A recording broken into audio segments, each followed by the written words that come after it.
Hello everyone, welcome to DC Teachers Academy. आज हम इस वीडियो में बात करेंगे शिक्षण कौशल के पार्ट 4 के बारे में। पार्ट 3 तक ऑलरेडी मैं बना चुका हूं, आप मेरे यूट्यूब चैनल पे जाकर के देख सकते हैं। ठीक है, तो चलिए स्टार्ट करते हैं। देखो, लास्ट वीडियो में हमने बात की थी आधुनिक शिक्षा के बारे में कि प्रारंभिक शिक्षा के लिए आधुनिक काल में क्या क्या प्रयास किए गए थे। तो आधुनिक काल में किए गए प्रयासों को हम दो तरीकों में बांट सकते हैं। पहला जो प्रयास रहेगा वो आपका रहेगा कि आजादी से पहले, जब भारत आजाद नहीं हुआ था तो उससे पहले अंग्रेजों ने क्या प्रयास किए, और आजादी के बाद जब हम आजाद हो गए उसके बाद हमने क्या क्या प्रयास किए प्राथमिक शिक्षा के लिए। तो मैं थोड़ा सा पिछले वीडियो का ओवरव्यू दे देता हूं एक बार, क्योंकि पिछले वीडियो में थोड़ा सा लिखा हुआ क्लियर नहीं था, तो मैं आपको थोड़ा सा ओवरव्यू आज पिछले वीडियो का दे देता हूं। तो देखो, यहां पर मैं बात करूं तो अगर हम बात करें कि आजादी से पहले क्या क्या प्रयास किए गए थे प्राथमिक शिक्षा के लिए, तो देखो 1765 ईस्वी तक जो कंपनी की नीति रही थी वो प्राथमिक शिक्षा तक ही सीमित रही थी। वो केवल सिर्फ और सिर्फ प्राथमिक शिक्षा देना चाहते थे। लेकिन धीरे धीरे जब बात आगे बढ़ती है, उनका भारतीयों के साथ व्यापार बढ़ता है, वो अपने प्रोडक्ट ला करके भारत में बेचते हैं, तो वो चाहते हैं कि जो भारत के लोग हैं वो वेस्टर्न कल्चर को जाने। तो वेस्टर्न कल्चर को तभी जानेंगे जब वो वेस्टर्न एजुकेशन को एक्सेप्ट करेंगे। ये मैंने पिछले वीडियो में आपको बताया था। तो इसी को लेकर के 1781 में कलकत्ता मदरसा की स्थापना की गई थी और 1791 में बनारस संस्कृत कॉलेज की स्थापना की गई थी। तो जो कलकत्ता मदरसा की जो स्थापना की गई थी उसमें ये मुसलमान नवयुवकों को मुस्लिम कानून पढ़ाते थे, और बनारस संस्कृत कॉलेज में ये क्या करते थे, हिंदू नवयुवकों को हिंदू कानून पढ़ाते थे। क्या ये क्यों? क्योंकि जिससे कि ये अंग्रेजी न्यायाधीशों को सहायता प्राप्त कर सके। भाई, अंग्रेजी जो न्यायाधीश हुआ करते थे तो उनको सहायता प्राप्त करने के लिए 1781 में कलकत्ता मदरसा, 1791 में बनारस संस्कृत कॉलेज की स्थापना की गई थी। इसके अलावा हम देखें तो फोर्ट विलियम कॉलेज की स्थापना लॉर्ड वेलेस्ली के द्वारा 1800 में कलकत्ता में की गई थी। ये मैं लास्ट वीडियो में बता चुका था। ठीक है, तो इसका उद्देश्य क्या था कि कंपनी के असैनिक कर्मचारियों और उनको भारतीय भाषाओं, हिंदू मुस्लिम कानून, भारतीय इतिहास की शिक्षा प्रदान करता था। ठीक है, और देखा जाए तो 1818 में पूना संस्कृत कॉलेज की स्थापना की गई। तो तीन याद रखना, 1781 कलकत्ता मदरसा, 1791 बनारस संस्कृत कॉलेज, और 1800 में विलियम फोर्ट कॉलेज की स्थापना लॉर्ड वेलेस्ली के द्वारा की गई थी। ठीक है, और 1818 में पूना संस्कृत कॉलेज की स्थापना की गई थी। इसके अलावा मैंने बताया था 1813 के आज्ञा पत्र के बारे में। आज्ञा पत्र जो था, इसमें जो है शिक्षा पर 1 लाख रुपए खर्च करने की बात की गई थी, लेकिन ये नहीं बताया गया था कि ये 1 लाख रुपए है वो कहां पर खर्च किया जाएगा। देखो, यहाँ पर 1 लाख रुपए, कम से कम 1 लाख रुपए की धनराशि व्यय की जाएगी, लेकिन इस बात का स्पष्टीकरण नहीं था कि धनराशि शिक्षा पर, किस प्रकार की शिक्षा पर व्यय की जाए। तो ये प्राच्य शिक्षा होनी चाहिए या पाश्चात्य शिक्षा होनी चाहिए। तो इसको लेकर के ये मैंने सब लास्ट वीडियो में आप देखना, उसमें मैं क्लियर कर चुका हूं सारा। ठीक है, तो इसी को हमने क्या किया था, प्राच्य पाश्चात्य की संज्ञा दी थी। तो इसमें प्रमुख रूप से 2 दल थे, एक थे प्राच्यवादी और एक थे पाश्चात्यवादी। प्राच्यवादी चाहते थे कि जो शिक्षा पे पैसा खर्च हो वो भारतीय संस्कृति की शिक्षा दी जाए, और पाश्चात्यवादी चाहते थे कि वेस्टर्न कल्चर शिक्षा इनको दी जानी चाहिए। तो अगर प्राच्यवादी समर्थक की बात करें तो कौन कौन थे, वारेन हेस्टिंग्स समर्थक थे, जॉनथन डंकन विल्सन इसके समर्थक थे। ठीक है, ध्यान रखना, ये मैं सब लास्ट वीडियो में आपको बता चुका हूं। आगे बढ़ते हैं। तो मैंने क्या बताया था कि 1835 में क्या आया था, लॉर्ड मैकाले का विवरण पत्र आया था। क्योंकि आपको पता है कि जब प्राच्य पाश्चात्य विवाद जब खड़ा हो गया था, ठीक है, इसके बाद वो 1813 में क्या आया था, 1813 में आपका आज्ञा पत्र आया था, उसमें 1 लाख रुपए खर्च करने की बात की गई थी। फिर इसके बाद में 1833 का एक आज्ञा पत्र आया था जिसमें 1 लाख से बढ़ाकर के धनराशि 10 लाख कर दी थी। ठीक है, तो 1833 में आया था। अब बात यह आती 1833 में, भाई फिर से वही विवाद खड़ा हो गया कि किस पे खर्च की जाएगी। तो उसमें क्या आता कि गवर्नर जनरल काउंसिल में 1813 का जो हमारा अधिनियम, 1833 का जो अधिनियम आया था, उसमें गवर्नर जनरल की काउंसिल में चौथे विधि सदस्य को शामिल किया गया था, और जो चौथा विधि सदस्य बना था वो लॉर्ड मैकाले बना था। तो उस समय क्या हुआ था, एक शिक्षा समिति की स्थापना की गई थी। किसने की, मतलब शिक्षा समिति की स्थापना की गई थी 1835 में। उस समिति का जो अध्यक्ष बना था वो लॉर्ड मैकाले ही बना था। ठीक है, तो लॉर्ड मैकाले ने क्या हुआ, लॉर्ड मैकाले ने को कहा गया कि आप जो है इसका समाधान निकालो कि शिक्षा पे जो पैसा खर्च किया जाए तो वो प्राच्य पे खर्च किया जाए या पाश्चात्य पे खर्च किया जाए। तो भाई इसमें क्या हुआ था, फिर लॉर्ड मैकाले ने क्या किया, अपनी रिपोर्ट दी थी। ठीक है, 1835 में अपनी रिपोर्ट दी। तो उसमें उसने क्या किया, उसने जो है कहा कि जो प्राच्य शिक्षा है, प्राच्य शिक्षा पर पैसा खर्च करना बिल्कुल मतलब व्यर्थ है। आपको जो पैसा खर्च करना चाहिए वो पाश्चात्य शिक्षा पर खर्च करना चाहिए। ठीक है, तो ये किसने कहा था? लॉर्ड मैकाले ने कहा था। लॉर्ड मैकाले क्या चाहता था? लॉर्ड मैकाले भारत में एक ऐसे वर्ग का निर्माण करना चाहता था जो रंग रूप से तो भारतीय हो, लेकिन परंतु वेशभूषा, बातचीत, चिंतन और विचारों में कैसा हो? अंग्रेज हो। ठीक है, तो देखो इसने लॉर्ड मैकाले का जो विवरण पत्र था उसमें क्या क्या था मैं आपको बता दूं। तो 1833 के आज्ञा पत्र की 43वीं धारा में निम्नलिखित से, देखो ये तो विवरण पत्र था। विवरण पत्र उसने दिया कब था? 1835 में दिया था, ध्यान रखना। 1813 में नहीं दिया था, 1835 में दिया था। लेकिन उसने क्या किया था? 1813 का जो आज्ञा पत्र था उसका विश्लेषण किया था। तो विश्लेषण में उसने क्या पाया था? देखो, जो 1813 की जो 43वीं धारा थी उसमें उसने उसकी इस प्रकार व्याख्या की कि जो धनराशि व्यय करने की सरकार पर कोई प्रतिबंध नहीं है। धनराशि वह चाहे तो वो किसी प्रकार से खर्च कर सकती है।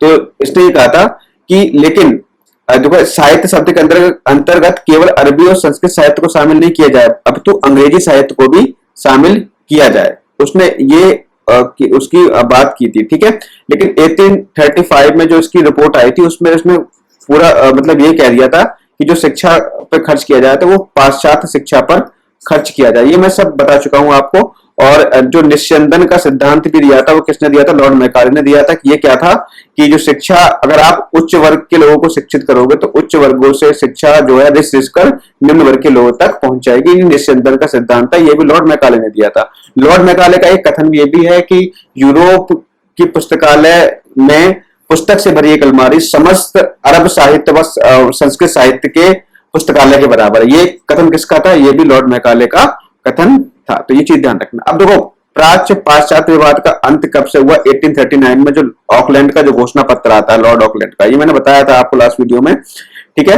तो विलियम बेंटिक के जाने के बाद लॉर्ड ऑकलैंड जब भारत के गवर्नर जनरल बने थे तो उन्होंने क्या किया? निर्णय लिया कि यदि प्राच्य शिक्षा पर कुछ धन व्यय कर दिया जाए तो प्राच्यवादी अपना आंदोलन स्थगित कर देंगे। तो उन्होंने क्या किया?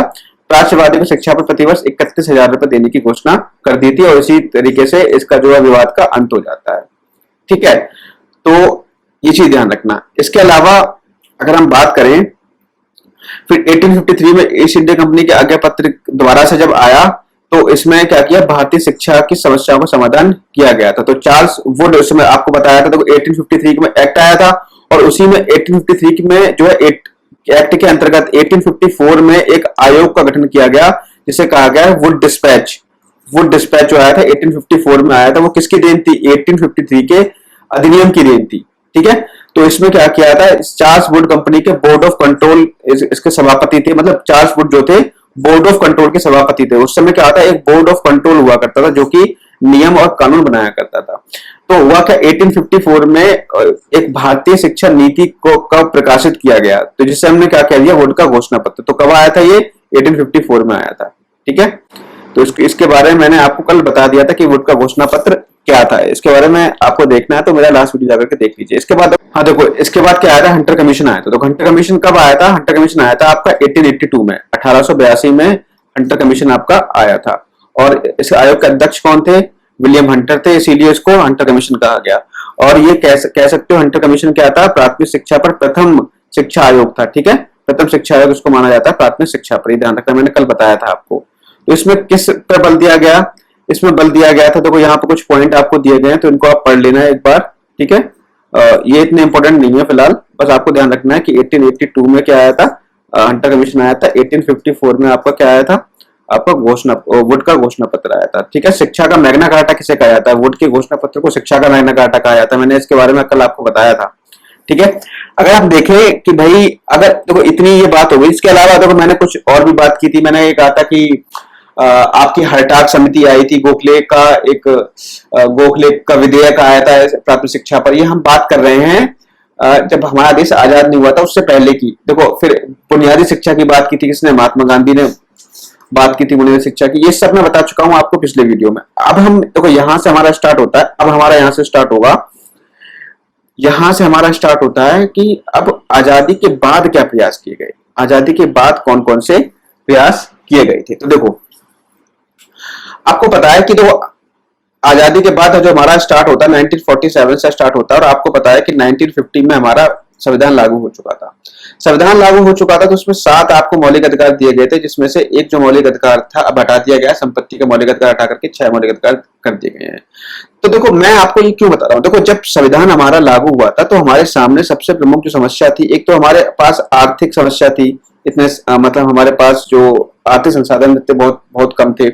दूसरी चीज क्या थी, शिक्षा बहुत, मतलब शिक्षा का प्रतिशत बहुत कम था, बहुत कम शिक्षित लोग थे। तो शिक्षा को आगे बढ़ाने के लिए कई सारे प्रयास किए अंग्रेजों ने, क्यों उस समय तो हमारी सरकार ने, हमारी भारतीय सरकार ने क्या किए, काफी सारे प्रयास किए थे। तो इसी के परिप्रेक्ष्य में 14 जुलाई 1964 में, ठीक है, क्या किया हुआ कि डॉक्टर DS कोठारी की अध्यक्षता में एक शिक्षा आयोग की घोषणा की। ठीक है, कब? 14 जुलाई 1964 में। इस आयोग को कोठारी कमीशन भी कहा गया। इसमें टोटल कितने मेंबर थे? 17 मेंबर थे, जिसमें से 6 विदेशों से बुलाए गए विशेषज्ञ थे। ठीक है, ध्यान रखना। तो उन्होंने इसमें क्या किया, इसमें जो उसके उद्देश्य क्या थे कि शिक्षा के उत्पादन में वृद्धि की जाए, शिक्षा के उत्पादन में वृद्धि की जाए, कोठारी कमीशन के उद्देश्य थे। ठीक है, अब देखो शिक्षा द्वारा उत्पादन में वृद्धि की जाए। जब देखो अब भारत में शिक्षा जब आपको दी जाएगी तो ऑब्वियस सी बात है, शिक्षा आपकी ऐसी होनी चाहिए जिससे कि प्रोडक्टिविटी बढ़े, किसकी? देश की प्रोडक्टिविटी बढ़े। जिससे कि देखो शिक्षा हमारी व्यावसायिक होनी चाहिए, व्यावसायिक शिक्षा होनी चाहिए। तो व्यावसायिक से क्या होगा, हमारी प्रोडक्टिविटी बढ़ेगी। शिक्षा ऐसी होनी चाहिए जिससे सामाजिक और राष्ट्रीय एकता का विकास हो। शिक्षा ऐसी होनी चाहिए जिससे प्रजातंत्र की सुदृढ़ता बने, लोग अपने अधिकारों को समझ सके। ठीक है, तो इस तरीके की शिक्षा इन्होंने यहाँ पर सुझाई थी। और देखो इन्होंने क्या मतलब प्राथमिक शिक्षा पर के सुधार के लिए क्या उन्होंने बताया था। देखो अगर हम बात करें तो प्रथम भारतीय जो शिक्षा आयोग माना जाता है वो आपका कोठारी आयोग को ही प्रथम भारतीय शिक्षा आयोग कहते हैं। तो यहाँ पर देखो इन्होंने क्या और कहा था, तो आयोग ने प्राथमिक शिक्षा के लिए ये सुझाव दिए थे कि 1975-76 तक देश के सब बच्चों हेतु 5 वर्ष की उत्तम शिक्षा की प्राथमिक व्यवस्था की जानी चाहिए। फिर 1985 से 86 तक देश के सब बच्चों के लिए 7 वर्ष की उच्चतम प्राथमिक शिक्षा की व्यवस्था की जानी चाहिए। अपव्यय और अवरोधन को अधिक से अधिक रोकना चाहिए। ठीक है, तो इस तरीके के इन्होंने यहाँ पर प्रयास किए थे। हाँ देखो, कोठारी आयोग के कुछ और सुझाव थे। कोठारी आयोग से कहा गया कि भाई आप शिक्षा का प्रारूप बनाओ। एक सरकार ने कहा कि शिक्षा का प्रारूप बनाओ और इसी प्रारूप को हम लागू करेंगे पूरे देश में। तो उन्होंने क्या कहा कि भाई 1 से 3 वर्ष की पूर्व प्राथमिक शिक्षा होनी चाहिए। 1 से 3 वर्ष की जो होनी चाहिए वो आपकी पूर्व प्राथमिक शिक्षा के बारे में उन्होंने बात की थी। जैसे आंगनवाड़ी वगैरह होती है वो 1 से लेकर 3 वर्ष तक होनी चाहिए। दूसरा इन्होंने क्या कहा, इन्होंने कहा कि 4 से 5 वर्ष की हमारी प्राथमिक शिक्षा होनी चाहिए। 4 से 5 वर्ष की प्राथमिक शिक्षा होनी चाहिए। तीसरा पॉइंट इन्होंने कहा था कि 3 वर्ष की उच्च प्राथमिक शिक्षा होनी चाहिए। फिर चौथा पॉइंट कहा था कि 2 वर्ष की हमारी माध्यमिक शिक्षा यानी 9th-10th होनी चाहिए। फिर ये कहा कि 2 वर्ष की उच्चतर माध्यमिक शिक्षा यानी 11th-12th आपकी 2 वर्ष की होनी चाहिए। ठीक है, तो ये जो था, इसके अलावा मतलब ये जो पॉइंट थे, मैंने आपको जो 5 पॉइंट यहाँ पर बताए थे, तो इन्हीं पॉइंटों को लेकर के 1968 में पहली राष्ट्रीय शिक्षा नीति की घोषणा की गई थी। कब? 1968 में पहली राष्ट्रीय शिक्षा नीति की घोषणा की गई 1968 में। ठीक है, तो ये जो राष्ट्रीय शिक्षा नीति की घोषणा की गई, इसमें क्या किया गया था, जो मुख्य पॉइंट थे, कौन से, किसके? कोठारी कमीशन के। कौन कौन से मुख्य पॉइंट थे कि 1 से 3 वर्ष तक की जो होनी चाहिए वो आंगनवाड़ी होनी चाहिए। ठीक है, इसके अलावा अगर हम बात करें जो 4 से 5 वर्ष की जो होनी चाहिए वो आपकी प्राथमिक शिक्षा होनी चाहिए। ठीक है, इसके अलावा अगर हम बात करें 3 वर्ष की जो होनी चाहिए वो आपकी कैसे होनी चाहिए, आपकी उच्च प्राथमिक शिक्षा होनी चाहिए। 1 मिनट, 3 वर्ष की उच्च प्राथमिक शिक्षा होनी चाहिए। फिर 2 वर्ष की जो आपकी होनी चाहिए वो आपकी होनी चाहिए 9th-10th मतलब माध्यमिक शिक्षा। फिर 2 वर्ष की उन्होंने क्या बताई थी, 11th-12th मतलब उच्चतर माध्यमिक शिक्षा। ठीक है, तो इन 5 पॉइंटों को जो कोठारी कमीशन ने दिए थे उनको शामिल कर लिया गया 1968 की राष्ट्रीय शिक्षा नीति में। और राष्ट्रीय शिक्षा नीति जो आपकी 1986 में जब आएगी तो उसमें कोठारी कमीशन का पूरा इफेक्ट दिखाई देगा आपको। मतलब जो पॉइंट कोठारी कमीशन ने सजेस्ट किए थे वो सीधे 1986 के जो कमीशन में डाल दिए गए। देखो 1968 में देखो क्या हुआ था, 1968 में पहली राष्ट्रीय शिक्षा नीति की घोषणा की गई थी। 1979 में इसको लागू करने का प्रयास किया गया लेकिन सरकार उस समय गिर जाती है। फिर क्या किया, 1985 में जो तत्कालीन सरकार होती है वो इसको लागू कर देती है। ठीक है, इसको क्या कर देती है, लागू करती है। किस नाम से? जो उस समय नाम जो होता है उसका शिक्षा की चुनौती नामक दस्तावेज के नाम से इसको प्रकाशित करती है। और 1986 में ही इन सभी पॉइंटों को मिलाकर के नई शिक्षा नीति बना दी जाती है। मतलब 1968 से इसका प्रस्ताव हुआ, 1979 में इसको प्रयास किया गया पास करने का, लेकिन पास नहीं हो पाती है क्योंकि सरकार गिर जाती है। 1985 में जो सरकार होती है वो फिर मतलब शिक्षा की चुनौती नामक दस्तावेज को प्रस्तुत करती है, और शिक्षा की चुनौती नामक दस्तावेज को एक नया नाम दे दिया जाता है 1986 में, नई राष्ट्रीय शिक्षा नीति। समझ में आ गया? चलिए आगे बढ़ते हैं। अब देखिए, नई राष्ट्रीय शिक्षा जो नीति थी, नई राष्ट्रीय शिक्षा नीति थी, वो 1986 राष्ट्रीय शिक्षा नीति के नाम से प्रसिद्ध है। ठीक है, 1986 को जो शिक्षा नीति थी उसमें कुल 12 खंड है। ठीक है, 12 खंड में इन्होंने क्या बताया है? देखो, यहाँ पे जो सबसे पहले बात की गई, शिक्षा की राष्ट्रीय प्रणाली के अंतर्गत एक निश्चित स्तर तक सभी छात्रों की जाति, मत, लिंग के भेदभाव के बिना गुणवत्ता वाली शिक्षा बच्चों को दी जाए, और सभी मतलब सब पूरे राष्ट्र में 10+2+3 जो संरचना को लागू किया जाए। 10+2 तो जानते ही हो, 10+2 ये 12th हो गया, फिर +3 मतलब ग्रेजुएशन हो गया। ठीक है, इसके अलावा बात की जाए, दूसरा क्या किया, बच्चों को पोषण, स्वास्थ्य और शारीरिक मतलब स्वास्थ्य के बारे में इसमें बात की गई थी। तीसरी क्या है कि बच्चों के लिए तकनीकी और कंप्यूटर शिक्षा का प्रावधान इसमें किया गया था। चौथा क्या है कि बच्चों का जो पाठ्यक्रम हो उसमें पर्यावरण को शामिल किया जाए, उसमें सांस्कृतिक जो उसकी संस्कृति है उस पाठ्यक्रम को भी शामिल किया जाए। ठीक है, इसके अलावा इसमें क्या बात की गई थी कि इसमें जो आपके केंद्रीय और राष्ट्रीय महत्व के विषय हैं वो भी इसके पाठ्यक्रम में शामिल किए जाएं। तो इस तरीके से मतलब ये कुछ इसमें पॉइंट हैं वो आप यहाँ पे ध्यान रखना। ठीक है, जैसे यहाँ पे देखो बिंदु, यहाँ पे जो मेन पॉइंट दे रखे हैं वो यहाँ पे दे रखे हैं आपको। इसमें बात की गई थी भारतीय स्वतंत्रता संघर्ष की, बच्चों को मतलब बताया जाए कि हमारा देश आजाद कैसा हुआ था, ये उनके पाठ्यक्रम में डाला जाए। संवैधानिक दायित्व क्या, ये भी पाठ्यक्रम में डाला जाए। राष्ट्रीयता के पोषक तत्व को भी पढ़ाया जाए। सांस्कृतिक विरासत के बारे में बच्चों को पढ़ाया जाए। नर नारी समानता के बारे में पढ़ाया जाए। पर्यावरण संरक्षण के बारे में पढ़ाया जाए। सामाजिक प्रगति में बाधक तत्व क्या कौन कौन से, ये भी पढ़ाया जाए। तो ये सब चीजें की बात की गई थी किसमें, नई राष्ट्रीय शिक्षा नीति में। आगे बढ़ते हैं। देखो, इसके बाद जो आपका आता है, इसके बाद आपका आता है कार्यान्वयन कार्यक्रम 1992, तो जिसको हम कहते हैं प्रोग्राम ऑफ एक्शन। ठीक है, तो प्रोग्राम ऑफ एक्शन क्या था? प्रोग्राम ऑफ एक्शन जो था, अगर कहा जाए तो ये जो था आपका नई राष्ट्रीय शिक्षा नीति जो 1986 आई थी उसी का संशोधन था।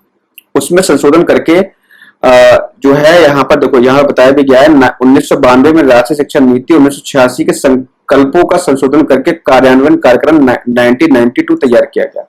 मतलब 1986 में जो कुछ पॉइंट थे उनको मॉडिफाई करके 1992 का प्रोग्राम ऑफ एक्शन लाया गया था, जिसमें आपके 23 खंडों में बांटा गया था। उसके मुख्य खंड कौन कौन से हैं? तो इसमें किस किस के बारे में बात की गई थी? नारी समानता के बारे में बात की गई, अल्पसंख्यक शिक्षा के बारे में, प्रौढ़ एवं सतत शिक्षा के बारे में बात की गई, प्रारंभिक शिक्षा, नवोदय विद्यालय, उच्च शिक्षा, विकलांग शिक्षा, ये सब देखो आप यहाँ पे पढ़ लेना। ठीक है, ये तो जो था आपका कार्यान्वयन कार्यक्रम 1992, इसकी बस डेट याद कर लो। ठीक है, मैं क्रम से पढ़ा रहा हूँ। अब देखो 1986 पढ़ाया, इसमें होगा मॉडिफिकेशन, संशोधन होगा, तो आपका 1992 आ गया। अब इसके बाद आगे देखो 1992-93 में क्या आई थी? यशपाल कमेटी आई थी। यशपाल कमेटी जो मानव संसाधन विकास मंत्रालय है, 1992 में स्कूलों के शैक्षिक बोझ को कम करने के लिए एक राष्ट्रीय सलाहकार समिति का गठन किया गया था, जिसके अध्यक्ष कौन थे? प्रोफेसर यशपाल थे, और इन्हीं के नाम पर इसको कहा गया यशपाल कमेटी। 1992-93 में आई थी।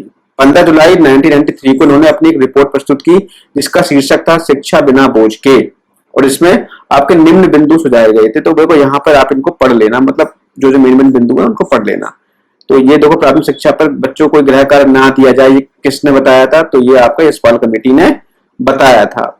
पाठ्य पुस्तकों को स्कूल की संपत्ति समझा जाए, तो कहने का मतलब ये भी किसने बताया था? ये आपका यशपाल कमेटी ने बताया। तो इस तरीके से प्रश्न आपसे पूछा जा सकता है।